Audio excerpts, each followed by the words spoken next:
5 News at Noon starts now. We all knew him, so it's quite a shock. We're learning more about the Devil's Den double homicide suspect and his upbringing in Illinois. Today, we're hearing from a childhood friend of Andrew McGann. And a surprise shakeup after a weak jobs report. President Trump fires the nation's head of labor statistics, accusing her of rigging the numbers. His explosive claim and the fallout. Well, we first start with some breaking news here at noon. A gas leak near Southside High School in Fort Smith. Emergency crews are using the school parking area as a staging location, but we know that there's not a leak at the school. Police and fire personnel are asking everyone to avoid that area out of an abundance of caution. We'll keep you updated as we learn more. Well, also a showdown over congressional redistricting is escalating today after Texas state Democrats fled their state to avoid voting on maps drawn at President Trump's request. The multi-state fight comes ahead of midterms elections next year and could have national implications. We're not here to play political games. Texas State House Minority Leader Gene Wu called it a matter of moral clarity. He and some 50 other state Democrats fled to Illinois in order to avoid voting on newly redrawn congressional maps in the Republican-controlled state.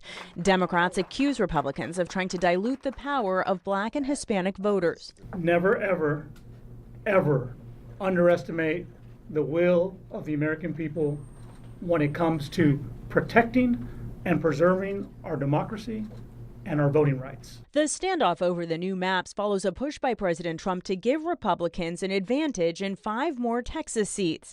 The president is trying to avoid a repeat of what happened during his first term in 2018 when Republicans lost the House, stalling his agenda. Democratic leaders in blue states who have called the redistricting efforts undemocratic now say they may be forced to do the same. When the cult leader and would-be dictator of the United States tells Texas to midstream change the game, when they know that they're going to lose in 2026, all bets are off.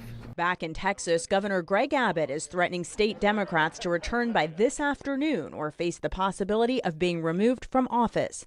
Natalie Brand, CBS News, the White House.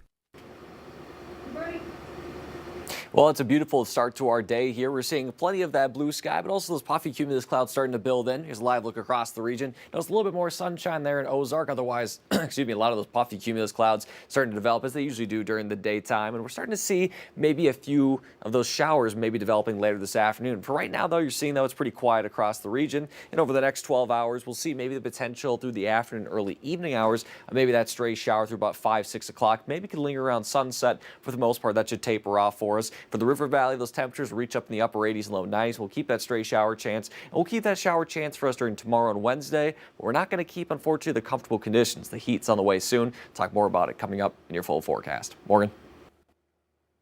Thanks, Danny. We're learning more about the past of Andrew McGann, the suspect accused of a double homicide at Devil's Den State Park. McGann is charged with 2 counts of capital murder in the deaths of Clinton and Kristen Brink. Police say McGann does not have an adult criminal history. Now, we know he grew up in Chicago and graduated from Fenwick High School in Oak Park, Illinois in 2015. Childhood friends say he played on the football and baseball team there, and one of his childhood friends says that he can't imagine what could have led to this. Obviously a shock, like everyone knew him. All the guys that hung around here, we all knew him, so it's quite a shock. We played baseball, football. His old man was my coach, We all knew him, just neighborhood guy. McGann's arraignment in Washington County is set for August 25th, but County Prosecutor Brandon Carter says it could be moved up even sooner. A fundraiser set up by the family of Kristen and Clinton Brink continues to exceed its goals. The fundraiser began on July 27th with a $6,500 goal. As of now, the current donations are over $73,000 with a new $80,000 goal. The page says the funds will go toward funeral expenses and supporting the Brinks daughters. Well, an Arkansas law is opening the door to test old DNA in the West Memphis 3 case. You'll remember in May of 1993, 3 young boys were murdered and 3 then teenagers were convicted in the case. They're out of jail today, but still trying to get testing done in the case. Catherine Rowley reports. Arkansas Act 1780 allows people convicted of a crime to seek post-conviction relief based on new scientific evidence that could prove their innocence. Damian Eccles brought this to a Crittenden County judge. That case made its way all the way to the Arkansas Supreme Court decision that reversed the original ruling. In the agreement signed on Friday, the state agreed to send the ligatures, hairs found at and near the scene, in for testing. In total, there are about 15 different DNA samples that were collected from the crime scene that are now going to be tested. Also in that order, the hair of Terry Hobbs, the stepfather of Stevie Branch. I asked Patrick Banka, Damian Eccles' attorney, how significant this order is for the DNA to be tested. He said that it starts the process of having those ties tested by this new method of DNA extraction and believes that the killer or killers could be identified upon the completion of the testing. He also said that this ruling paves the way for those who have been trying to prove their actual innocence. That was Catherine Rowley reporting. When it comes to next steps, that DNA has to be delivered to the crime lab within 10 days. We could be seeing results here before the end of the fall. Well, a fatal crash over the weekend in Sequoyah County caused westbound I-40 to be closed for more than 13 hours. 69-year-old John Bean died in the crash. The interstate closed early Sunday morning. This happened between Muldrow and Sallisaw. We'll keep you updated with any more information on what caused that crash as we get it. Well, if you live in Fort Smith, you're under an emergency Phase 2 water conservation. On Sunday, crews responded to a major water main break near Phoenix Avenue and Airport Drive. An estimated 1 million gallons of drinking water were lost. Now the city's asking residents to conserve wherever they can, which means at this time certain water usage is prohibited. That includes lawn, swimming pools, washing vehicles or sidewalks, and other outdoor areas. The Water Utilities Director says the likely cause of the issue was age. He tells us the city is working to upgrade the aging systems, but that's a long and costly process. We do try to replace them on a regular basis, but that is a large capital investment for the citizens. So we are mindful of that, and hopefully we get to them before we have a burst like this, but things happen. Lee Avenue in Fort Smith remains closed, and the city said in a statement that the repair is not expected to be completed until later today or tomorrow. Well, a surge in EBT fraud in Arkansas has left hundreds with their food assistance drained within hours of deposit. Arkansas Attorney General Tim Griffin has launched a new task force aimed at fighting EBT fraud. The group will focus on stopping scams that target electronic benefit transfers or EBT cards. Griffin says prevention is key to keeping these benefits in the hands of Arkansas families and not criminals. He adds that reporting scams helps the task force learn more and better protect the system. We want people to report this because as we learn the new ways that the EBT scams are being conducted, then we can do a better job of educating and updating what we're telling to the public. If you need to file a report, you can do so by directly calling the AG's office. Well, a weak jobs report rattled Wall Street last week, and so did the president's response. On Friday, he fired the messenger, the official who delivers the jobs report. He claims the whole thing is rigged against him.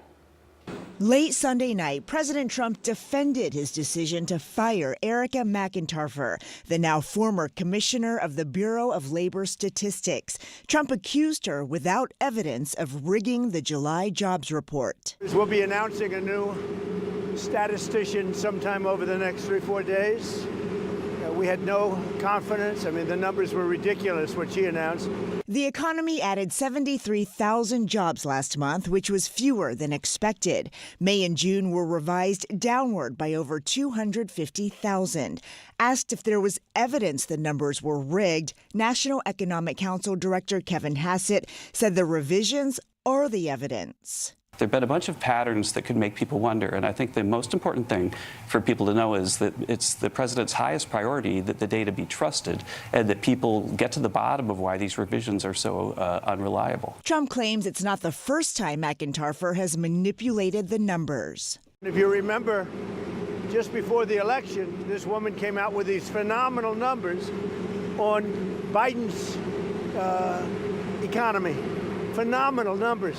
But the jobs report that came out 4 days before the 2024 presidential election was revised downward.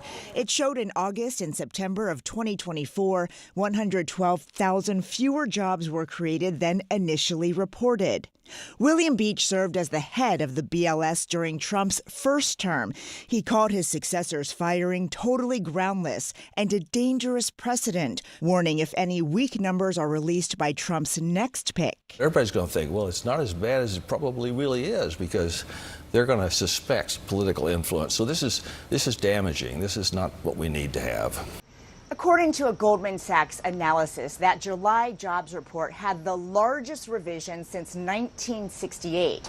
Changes to job reports are common, though, because they are initially based on estimates that are later updated as additional data comes in. Weijia Jiang, CBS News, the White House.